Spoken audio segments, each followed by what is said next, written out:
এই দায়িত্ব কার? সবচেয়ে দামি বুঝ, যাদের বুঝে আসছে স্রষ্টা বলতে কেউ নাই, সব নাস্তিক হয়ে গেছে। এরকম একদল লোক আছে কি নাই?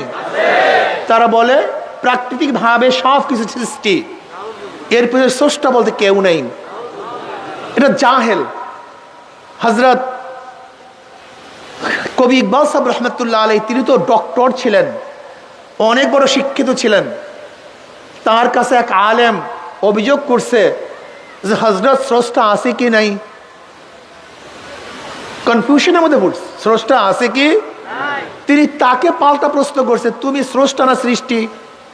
তুমি স্রষ্টা না সৃষ্টি? এই প্রশ্ন করার সাথে সাথে সে বলছে আমি জবাব পেয়ে গেছি। আসলে আপনারা জবাব পান নাই, যে যেই মানের তার জবাবও সেই মানের হয়। আমরা যেই মানের আমাদের জবাবও সেই মানের। মনে করতে হবে গোটা দুনিয়াতে অজুদি জিল্লি। গোটা দুনিয়া কি ভাই? অজুদি জিল্লি। বলেন অজুদি জিল্লি বলা হয় ছায়া অস্তিত্ব। কি অস্তিত্ব? ছায়া অস্তিত্ব।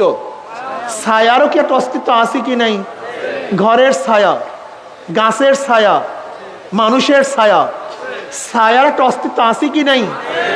ছায়ার অস্তিত্ব আছে, কিন্তু ছায়া আর একজনের অস্তিত্ব ব্যতীত নিজের অস্তিত্ব লাভ করতে পারে না। ছায়ার যদি অস্তিত্ব আছে, চেয়ারের ছায়া, এই বাঁশের ছায়া, অস্তিত্ব ঠিকই বাঁশের ছায়ার আছে, কিন্তু বাঁশ ব্যতীত বাঁশের ছায়া অস্তিত্ব লাভ করতে পারে না। চেয়ার ব্যতীত চেয়ারের অস্তিত্ব, চেয়ার ব্যতীত চেয়ারের ছায়ার অস্তিত্ব লাভ করতে পারে না। গাছ ব্যতীত গাছের ছায়া অস্তিত্ব লাভ করতে পারে না। মানুষ ব্যতীত মানুষের ছায়া অস্তিত্ব লাভ করতে পারে না। যদিও ছায়ার অস্তিত্ব আছে, কিন্তু সে আর একটা অস্তিত্বের উপরে নির্ভরশীল। কি কথা ঠিক না? তাই গোটা দুনিয়াটা যদি ছায়া অস্তিত্ব হয়, আমরা কি জানলাম? ছায়ার একটা অস্তিত্ব আছে, কিন্তু আর এক অস্তিত্বের উপরে সে নির্ভরশীল। তাই গোটা দুনিয়াও যদি একটা অস্তিত্ব হয়, সে ছায়া অস্তিত্ব, তাহলে নিশ্চয়ই তার পিছনে আর একটা অস্তিত্ব আছে নাকি ভাই? সে অস্তিত্বের নাম কি?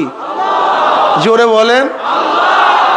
আমি আগে প্রশ্ন করছিলাম, সূর্য স্রষ্টা না সৃষ্টি? চন্দ্র স্রষ্টা না সৃষ্টি? বাতাস স্রষ্টা না সৃষ্টি? আমি স্রষ্টা না সৃষ্টি? তা যেখানে সৃষ্টি আছে তার পিছনে স্রষ্টা আছে। আপনাকে মনে রাখতে হবে, খুতবা খতিব ব্যতীত হয় না। খুতবা অর্থ কি? বক্তব্য। খুতবা অর্থ কি? বয়ান, বক্তব্য।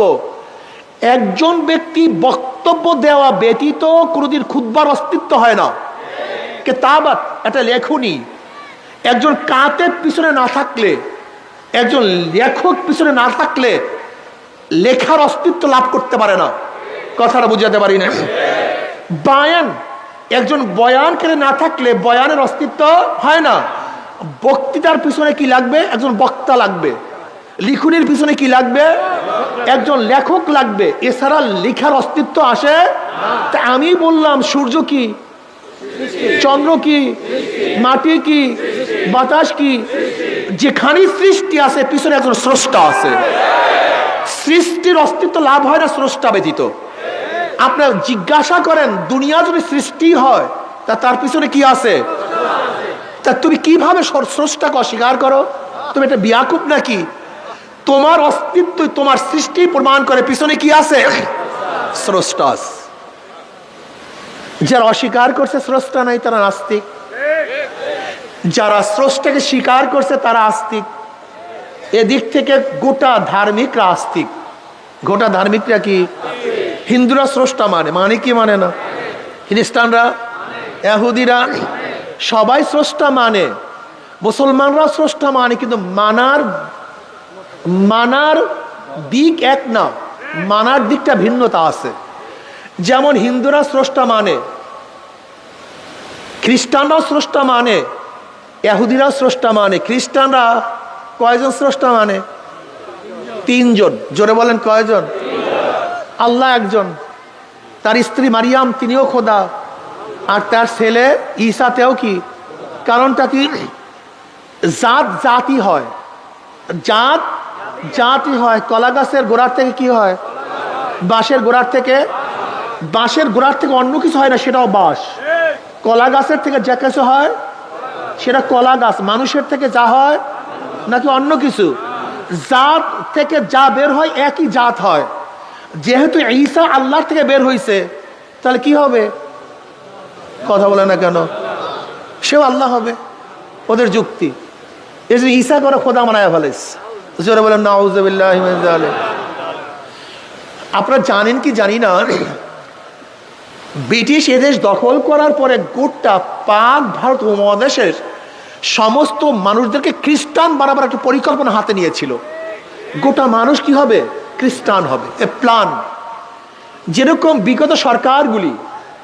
বিগত সরকারগুলি আমাদের গোটা বাংলাদেশের মানুষদেরকে নাস্তিক বানাবার প্ল্যান করেছে।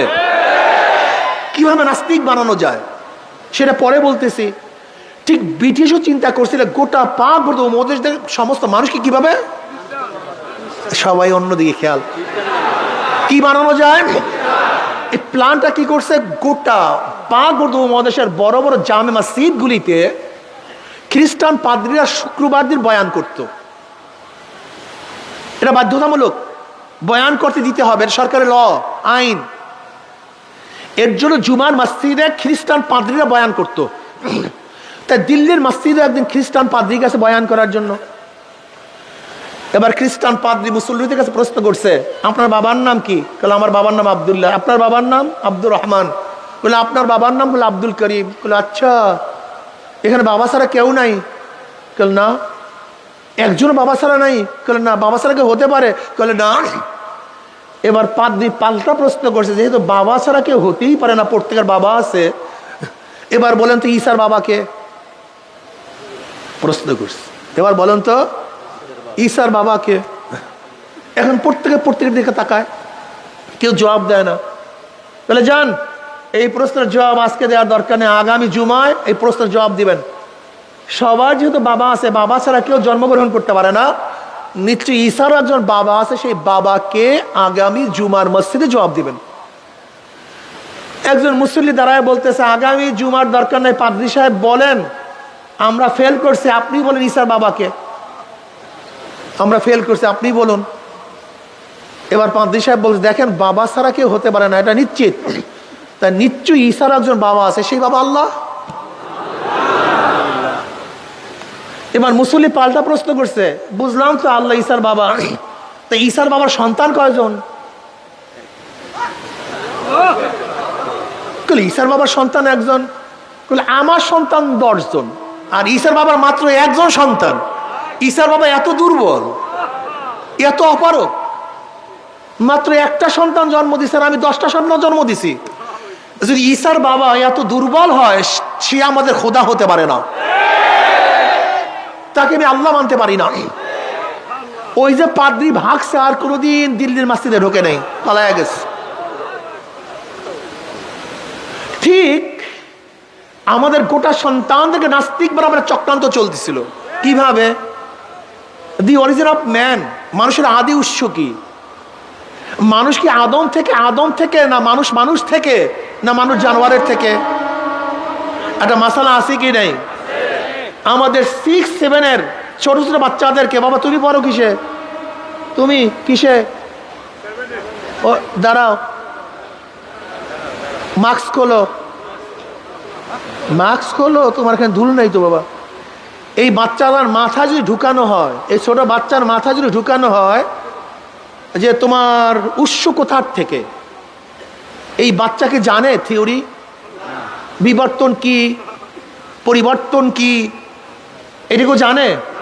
যদি ওকে ঢুকানো হয় যে তোমার অরিজিন, তোমার উৎস আদম না জানোয়ার থেকে, বানর থেকে, ওকে যদি কোরআন ও হাদিস পরবর্তী বেটেও খাওয়াই, মাথায় ঢুকবে? বসো বাবা, প্ল্যানটা বুঝছেন? শুধু একটা থিওরি, দুইটার দরকার নাই তো, শুধু একটা থিম। দেখেন, সংশয়বাদী, অস্বীকারী আর সংশয়বাদী দুইটাই খতরনাক। অস্বীকারীর চেয়ে সংশয়বাদী আরো খতরনাক। দুইটা প্ল্যান, যে হয়তো অস্বীকার করবা অথবা সন্দেহ করবা। হয়তো কি করবা? অথবা যদি বাচ্চার মাথার মধ্যে ঢুকানো যায় আল্লাহ আছে কি নাই, তাহলে ক্লিয়ার? বুঝাতে পারি নাই। যেমন ধরে না, আপনি বাসে ঢাকা যাইতেছেন, একটা ব্যক্তি আপনার পাশের সিটে ছিল, আর একটা ব্যক্তি সে উঠা যাওয়ার সময় পাশের ব্যক্তিকে বলল, ভাই আপনার পাশে যে ব্যক্তি আছে তার কিন্তু চরিত্র বেশি ভালো না, এই কথা বলে সে চলে গেছে। আচ্ছা বলেন তো, যেই ব্যক্তির ব্যাপারে আপনাকে সন্দেহ সৃষ্টি করছে, এখন ওই ব্যক্তি যদি আপনাকে কিছু খেতে দেয়, আপনি খাবেন? যদি জোরাজুরি করে, সন্দেহ? যত জোরাজুরি করবে, যত জোরাজুরি করবে, যত জোরাজুরি করবে, কারণটা কি বলেন তো? ঠিক কাউর যদি কোরআন ও হাদিসের উপর একটা সন্দেহ সৃষ্টি হয়, ওদের মূল প্ল্যানটা কি ছিল দেখেন তো? নবী আলাইহিস সালাম আল্লাহর প্রেরিত কি প্রেরিত না? কোরআন কি আল্লাহর কিতাব কি কিতাব না? তা আমরা কি আদম থেকে না? ব্যাস, এই সন্দেহ।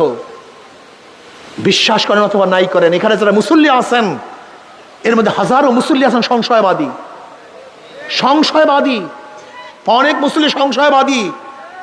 আল্লাহকে সেজদা দেয় কিন্তু সন্দেহ, রোজা রাখে সন্দেহ, ইবাদত করে সন্দেহ, সংশয়বাদী। অনেক মানুষের মনের মধ্যে সংশয় ঢুকছে যে আসলেও কি না কি, মারাত্মক অবস্থা। ইমানের মধ্যে সন্দেহ সৃষ্টি করার চেষ্টা করছে।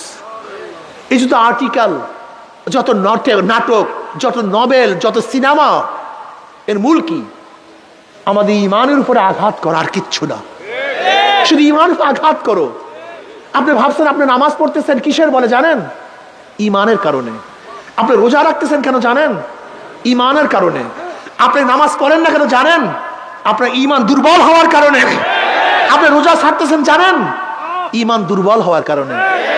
আসলে ইবাদত মূল না, ইবাদত মূল কিচ্ছু না।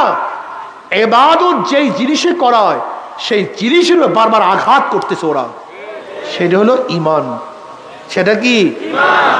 আমাদের দেশের গোটা মানুষদের নাস্তিক বরাবর চক্রান্ত চলছিল, চলছে, চলবে, কিন্তু সতর্ক থাকতে হবে। ইমানের ব্যাপারে কারোর সাথে কোনো আপোষ নেই, কোনো আপোষ নাই। জীবন চলে যাবে কিন্তু ইমান ছাড়বো না ইনশাআল্লাহ। মরে যাব, ইমানের সাথে মরবো, বাঁচবো ইমান নিয়ে বাঁচবো, লড়বো ইমান নিয়ে লড়বো। হায়াত যতদিন নিঃশ্বাস থাকবে ইমান নিয়ে নিঃশ্বাস ছাড়বো। আমি বেঈমান অবস্থায় এক সেকেন্ড বাঁচতে চাই না। আল্লাহর কর্তৃত্ব, নবীর নেতৃত্ব, জোরে বলেন। আল্লাহর কর্তৃত্ব, নবীর নেতৃত্ব, অর্থাৎ আল্লাহর হুকুম আর নবী আলাইহিস সালাতু ওয়াস সালাম দিক নির্দেশনা যেইভাবে বলেছেন সেইভাবে চলা। আল্লাহর কর্তৃত্ব, নবীর নেতৃত্ব, অন্য কোন আইন মানি না, সেকুলার মানি না, ডেমোক্রেসি মানি না, সোশ্যালিজম মানি না, ক্যাপিটালিজম মানি না, কমিউনিজম মানি না। ইনিল হুকমু ইল্লা লিল্লাহ। আসমান আমার মাওলার, জমিন আমার মাওলার, বাতাস আমার মাওলার, পানি আমার মাওলার। তোকে বানিয়েছে আল্লাহ, আমাকে বানিয়েছে আল্লাহ, আমার বাবার স্রষ্টা আল্লাহ, আমার দাদার স্রষ্টা আল্লাহ। সব কিছুর মালিক যখন আল্লাহ, আইনও চলবে আল্লাহর। সৃষ্টি যার, আইন তার। কি আমার কথা বললাম না মোমেনের কথা বললাম? আস্তে করে, এটা আমার কথা না মোমেনের কথা। কিন্তু অনেকের কাছে এটা ভালো লাগে না, সমস্যাই, পছন্দ হয় না। তোমার ইমানের মধ্যে ত্রুটি। আমি আল্লাহর কর্তৃত্ব, একসাথে বলেন না, আল্লাহর কর্তৃত্ব। এছাড়া Karl Marx, Mao Tse-tung, Abraham Lincoln, Socrates, Plato, Aristotle, Montesquieu, Locke, Rousseau, দুনিয়ার কোন নেতার, কোন দার্শনিকের দর্শন আমার মাথায় ঢুকে না। আমার মধ্যে একমাত্র জনাব মুহাম্মদ রাসূলুল্লাহ সাল্লাল্লাহু আলাইহি ওয়াসাল্লাম যে দর্শন এবং নীতি আদর্শ নিয়ে আসছেন, সেটা মাথার মধ্যে ঢুকছে, জমনের ঢোকা ঢুকছে, বের করতে পারি না, বুঝে আসছে সেইটাই। এর জন্য আমি বলি, আমার নেতা তোমার নেতা বিশ্ব নবী মুস্তাফা। আমার নেতা তোমার নেতা, আসতে কয়, আমার নেতা তোমার নেতা, আরো জোরে, আমার নেতা তোমার নেতা। আমরা সবাই নবীর সেনা, জীবন বড় স্লোগান দিয়েছ, আমরা কে এরশাদ সেনা, আমরা সবাই মুজিব সেনা, আমরা সবাই জিয়া সেনা। হ্যাঁ ঠিকই আছে, যে যার সেনা কিয়ামতের ময়দানে সেনাপতি সামনে থাকবে, সৈন্যরা কথা বলে না, সেনাপতি সামনে সৈন্যরা পিছনে। যারা শেখ সাহেবকে নেতা মানছ, আল্লাহর কসম কিয়ামতের ময়দানে দেখবা শেখ সাহেব সামনে, তুমি তার পিছনে। যারা জিয়াউর রহমানকে নেতা মানছ, দেখবা জিয়াউর রহমান সামনে, অনুসারীরা পিছনে। যারা এরশাদকে নেতা মানছ, খালেদা জিয়াকে নেতা মানছ, শেখ হাসিনাকে নেতা মানছ, তারেককে নেতা মানছ, জয়কে নেতা মানছ, কিয়ামতের ময়দানে নেতারা অনুসারীরা, নেতারা যেখানে যাবে অনুসারীরাও বিশ্বাস হয় না। আচ্ছা, আপনার মুনাফিক মুনাফিক ভাব কেন? ঘটনা কি? দুনিয়াতে শেখ সাহেবকে সামনে দিতে চান, দুনিয়াতে জিয়াউর রহমানকে সামনে দিতে চান, দুনিয়াতে এরশাদ সাহেবকে সামনে রাখতে চান, খালেদা জিয়াকে শেখ হাসিনাকে সামনে রাখতে চান, তারেক জয়ের নামের উপরে সিন্নি বিতরণ করতে চান, তাদের নামের শ্রদ্ধার সাথে মিষ্টি বিতরণ করতে চান, তা কিয়ামতের মধ্যে তারা আপনাদের সামনে থাকবে, এটা চান না কেন? বিশ্বাস করেন, আজকে কসম করে জিজ্ঞাসা করবেন, আপনারা আজকে ইস্তাবতা নাফসাকে ইস্তাবতা কলবাক, ওদের কাছে কসম করে জিজ্ঞাসা করবেন, ভাই কিয়ামতের ময়দানে তোর এই নেতারা সামনে থাকবে, তুই চাস না? না ভাই, এটা চাই না রে। আজীব মানুষ, এটা কেমন কথা হলো? তুমি মুনাফিক মুনাফিক কায়দা কেন? ঘটনা কি? দুনিয়া তো যাকে সামনে রাখবা, আজকে থেকে নিয়াত করো কিয়ামতের ময়দানে সে তোমার সামনে থাকবে। আমরা তো সেই নিয়াত করছি, আমরা কি সেই নিয়াত করেছি। এর জন্যই তো নবী আলাইহিস সালাতু ওয়াস সালামের বাহিরে কাউকে নেতা মানি না, মানতে পারি না। হক্কানি ওলামায়ে কেরামের বাহিরে কাউকে নেতা মানি না, মানব না, মানতে পারি। এর জন্য জনাবে মুহাম্মদ রাসূলুল্লাহ সাল্লাল্লাহু আলাইহি ওয়াসাল্লাম নেতা মানছি, মানবো ইনশাআল্লাহ। কোন বিশ্বাসের কারণে? আল্লাহ পাক কালামে পাকের মধ্যে ফরমান, ইয়ামা নাদু কুল্লা উনাসিন বিইমামিহিম। দেখেন কোরআনের মধ্যে আয়াত, ইয়ামা ইয়ামাল কিয়ামা নাদু কুল্লা উনাস, নাসের বহু বছর উনাস, ডাকা হবে কিয়ামতের ময়দানে প্রত্যেকটা মানুষকে বেআয় মা ইমামিহিম, তার নেতার সাথে। স্পষ্ট কোরআন আয়াত, ব্যাখ্যা বিশ্লেষণের কোনো প্রয়োজন নাই। অন্য রওয়ায়াতের মধ্যে নবী আলাইহিস সালাতু ওয়াস সালাম ফরমান, আল মারউ মা মান আহাব্বা ওয়া লাহু মা কাতাসাবা। দুনিয়াতে যে যাকে নেতা মানবে কিয়ামতের ময়দানে সে তার সাথে থাকবে।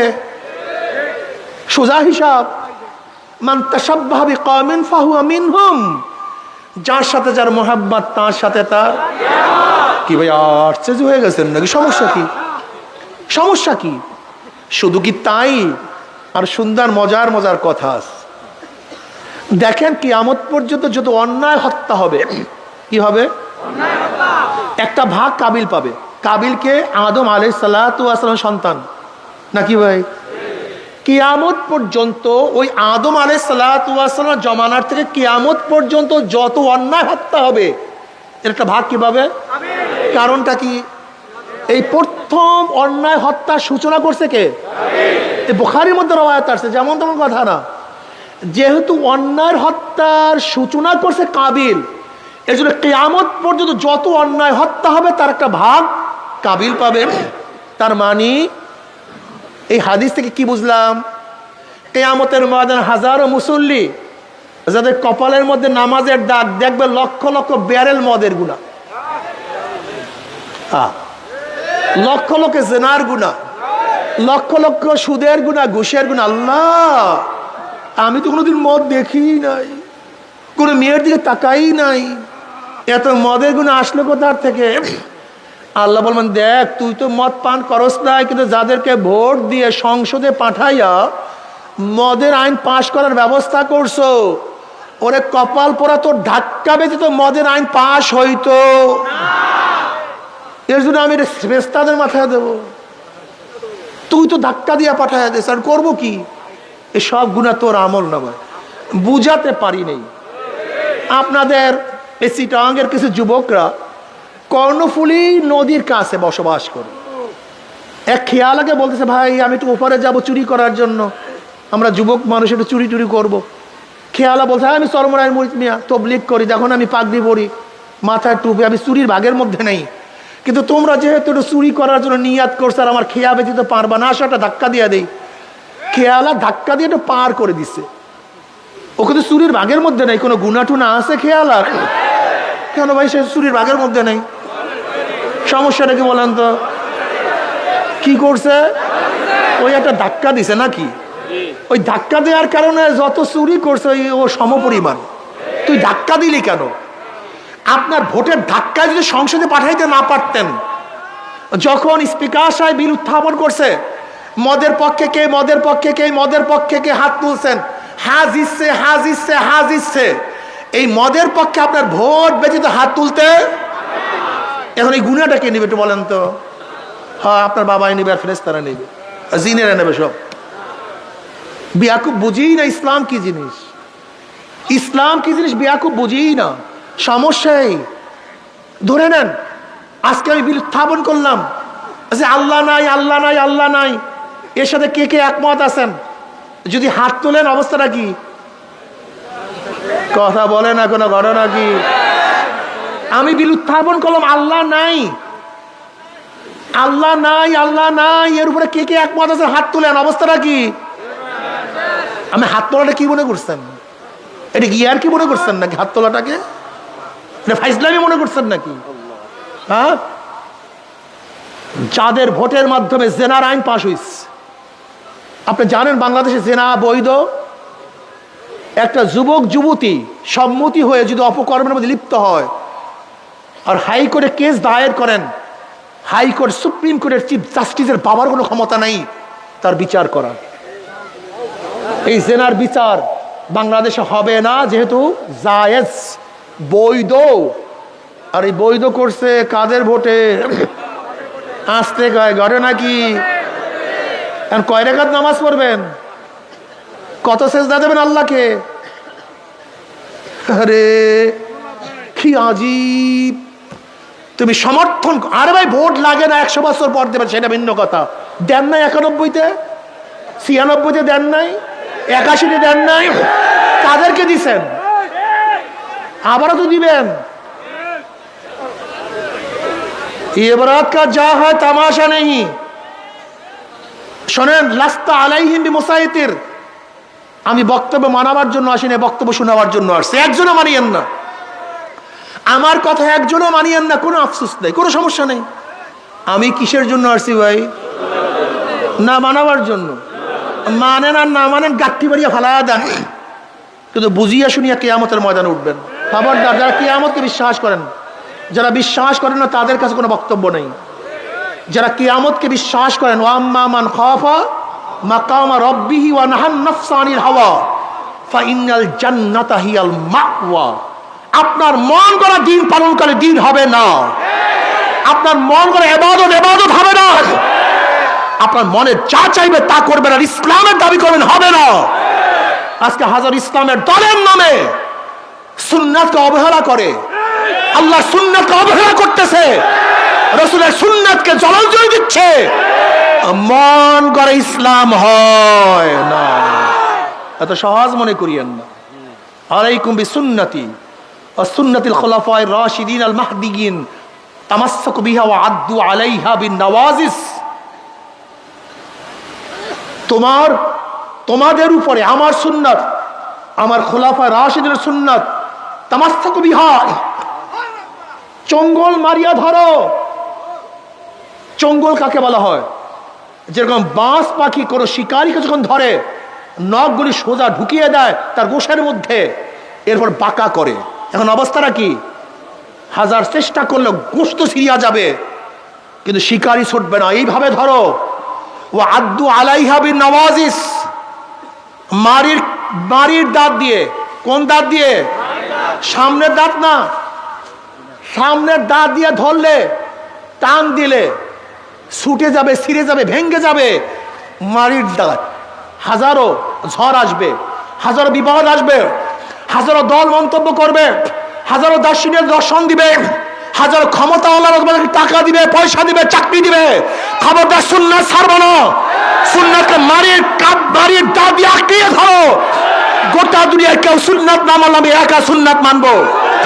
গোটা দুনিয়া আমার নবীর অনুসরণ কেউ না করলে আমি একা নবীর অনুসরণ করবো। কেউ আমার নবীর সুন্নাতকে অবহেলা করলে আমার জীবন দিয়ে আমি নবীর সুন্নাতকে আঁকড়িয়ে ধরবো। ये बारात का जा है तमाशा नहीं। খবরদার মনে রাখবা ক্ষমতা আসল না, আসল হলো ইবাদত, আল্লাহর রেজামন্দি। যদি ক্ষমতায় মাকসাদ হয় তাই ফেরাউনও তো ক্ষমতায় ছিল, লাভটা কি হয়েছে? যদি ক্ষমতায় আসল হয় নমরুদও ক্ষমতায় ছিল, ফায়দাটা কি হয়েছে? যদি ক্ষমতায় আসল হয় তা আবু জাহেলও তো ক্ষমতায় ছিল, লাভটা কি? একজন মুসলমানের মূল উদ্দেশ্য কিন্তু ক্ষমতা নয়, একজন মুসলমানের মূল উদ্দেশ্য ইবাদত। জোরে বলেন কি? আল্লাহর রেজা, আল্লাহ সন্তুষ্টি। মনে রাখতে হবে ইসলামী আন্দোলন চরমনের সাথে যারা সম্পৃক্ত, খবরদার ঈমানকে মজবুত করেন। ক্ষমতা মূল না, মূল হলো আল্লাহ পাকের রজামন্দি, আল্লাহ পাকের সন্তুষ্টি। নবী নূহ আলাইহিস সালাতু ওয়াস সালাম 950 বছর পর্যন্ত দাওয়াত দিয়ে কোন রওয়ায়াতের মধ্যে আছে মাত্র 40 জন, কোন রওয়ায়াতের মধ্যে আছে মাত্র 70 জন, কোন রওয়ায়াতের মধ্যে আছে মাত্র 80 জন লোক হেদায়েত করতে পারছে। মাত্র কত বছরে? নবুয়তের কোনো কমতি হয়েছে? নোকসান হয়েছে? ফজিলাত কমছে? না, ফজিলাত কমে নেই। কামিয়াবি আধিক্যের মধ্যে নয়, কামিয়াবি ক্ষমতার মধ্যে নয়, কামিয়াবি কার মধ্যে? আল্লাহর রেজার মধ্যে, আল্লাহ সন্তুষ্টির মধ্যে। মুমিনের হার বলতে কিচ্ছু নেই, মুমিনের হার বলতে কিচ্ছু নেই। আমরা মরলে শহীদ, বাঁচলে মরলে বাঁচলে আমাদের কোনো ঠগার কোনো সাবজেক্টই নেই, হারার কোনো সাবজেক্টই নেই। আমরা এখানে আসছি যতক্ষণ থাকবো সোয়াব আর সোয়াব, ন্যাক আর ন্যাক। কাজে আমাদের হারার সাবজেক্ট কোথায়? দুনিয়ার ক্ষমতা কি আমাদের মূল লক্ষ্য উদ্দেশ্য? আমাদের মূল লক্ষ্য উদ্দেশ্য কি? জোরে বলেন মাশাআল্লাহ। নবীকে নেতা মানো, নবীকে আমার নেতা তোমার নেতা। জোরে বলে আমার নেতা তোমার নেতা, আমার নেতা তোমার নেতা। আমরা সবাই নবীর সেনা। জোরে বলো আমরা সবাই নবীর সেনা। দুই হাত তুলিয়া বলেন, সবাই দুই হাত তুলিয়া বলেন আমরা সবাই নবীর সেনা, আমরা সবাই রাসূল সেনা। আমার নেতা তোমার নেতা। নারায়ে তাকবীর, নারায়ে তাকবীর, নারায়ে তাকবীর। আমরা সবাই নবীর সেনা। কোরআন সুন্নাহর আলো ঘরে ঘরে জ্বালো, কোরআন সুন্নাহর আলো। নারায়ে তাকবীর, নারায়ে তাকবীর। আমরা সবাই নবীর সেনা, ভয় করি না বুলেট বোমা। আলহামদুলিল্লাহ।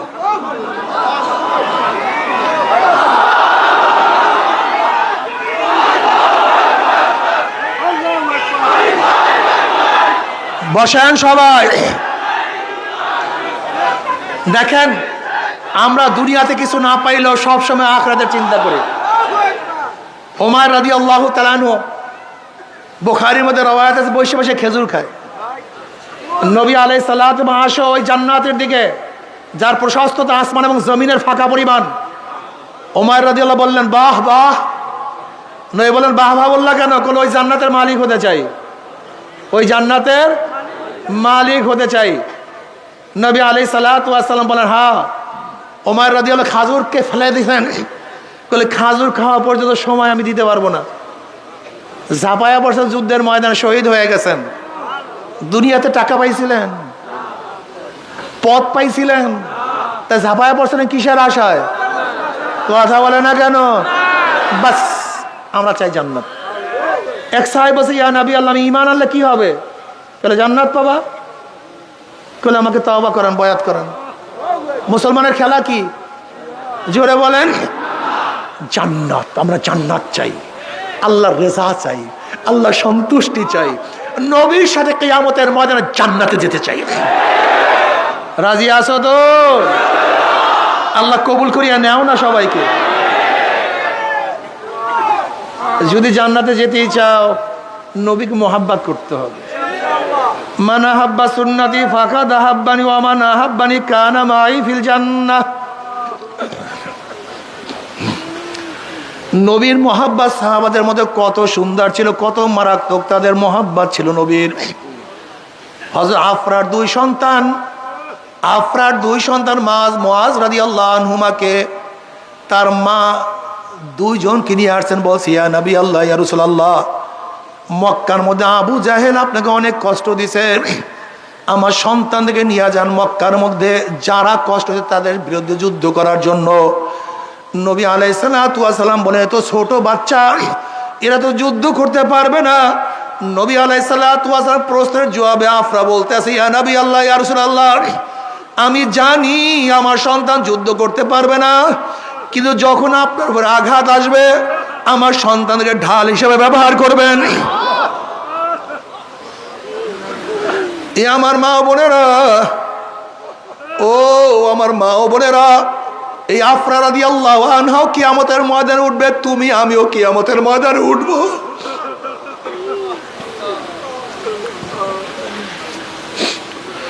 নবী আলাইহিস সালাতু ওয়াস সালাম বললেন, তোমাদের মধ্যে যে বড় আমি তাকে নিব, যে ছোট আমি তাকে নেব না।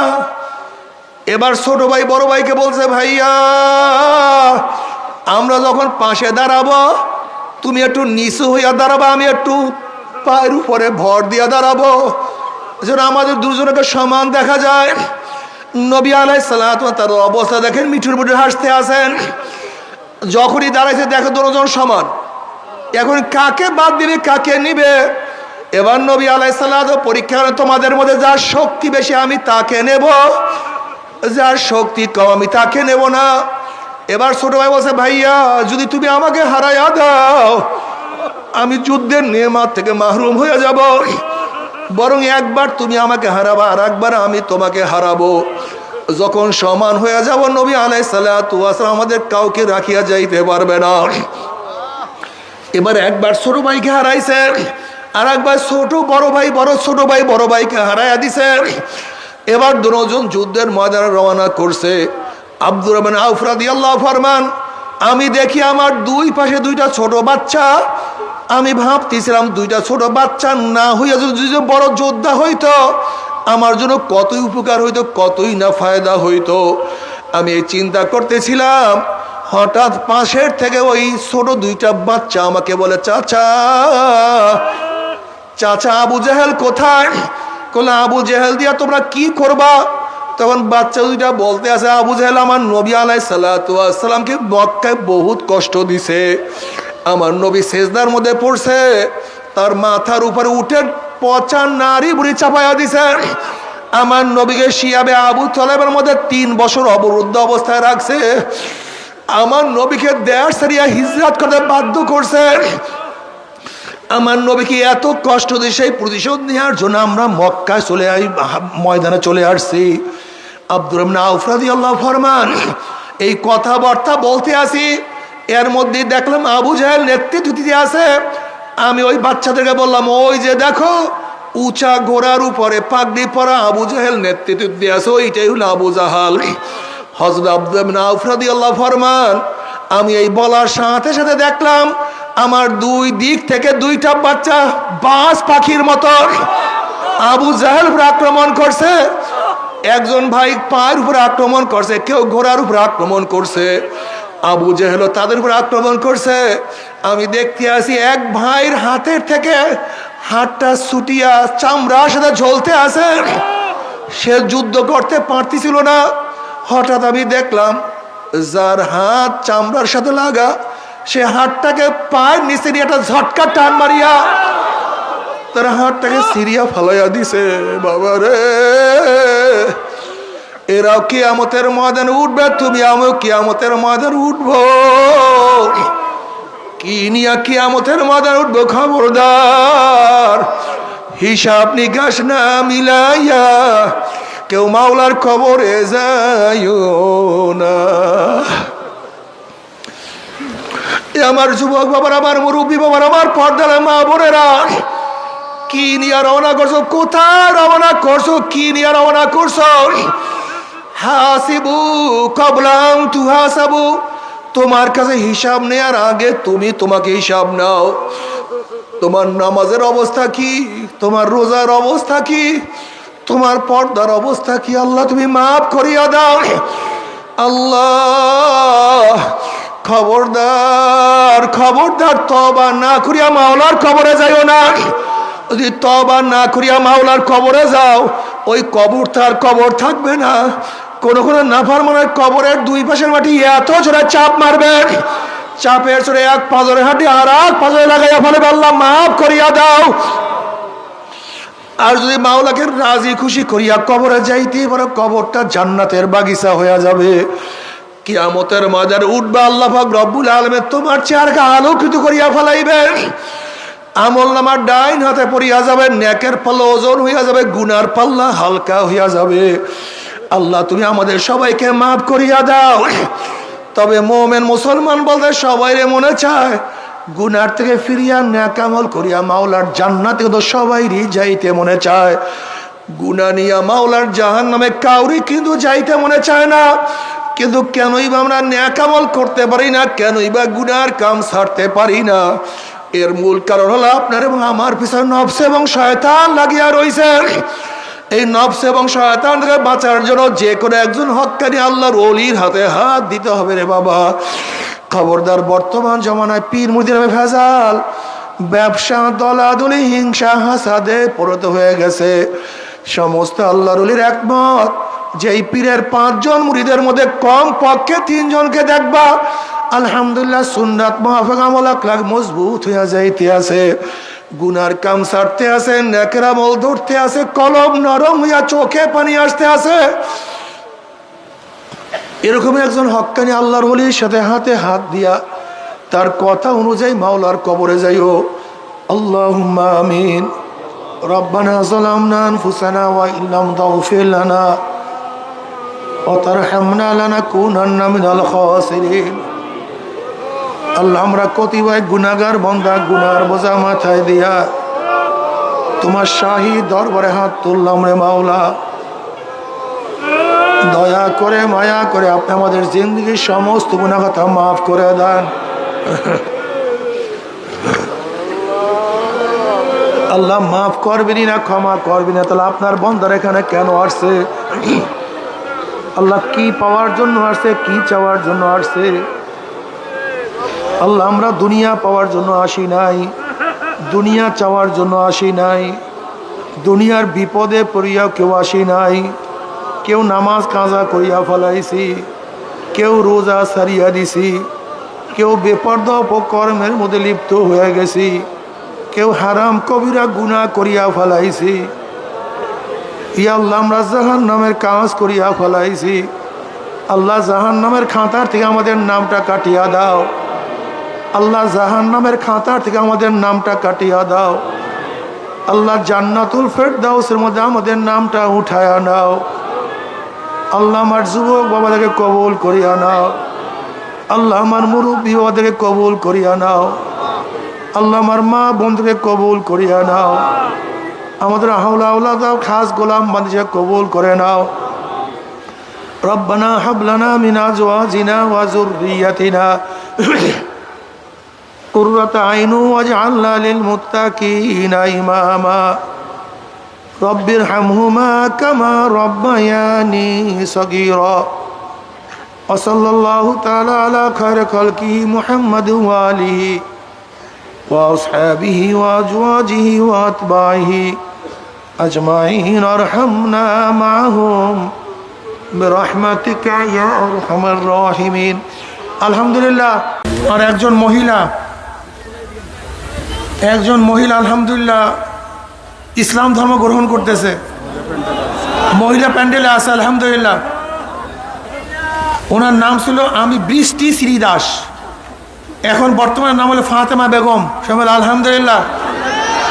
আপনি মহিলা প্যান্ডেল থেকে আমার সাথে পড়েন, সবাই পড়েন কলেমা তাইয়্যিব লা ইলাহা ইল্লাল্লাহু মুহাম্মাদুর রাসূলুল্লাহ কালেমা শাহাদাত আশহাদু আল্লা ইলাহা ইল্লাল্লাহু ওয়াহদাহু লা শারীকা লাহু ওয়া আশহাদু আন্না মুহাম্মাদান আবদুহু ওয়া রাসূলুহু। আর শোনেন, এই তরিকার যারা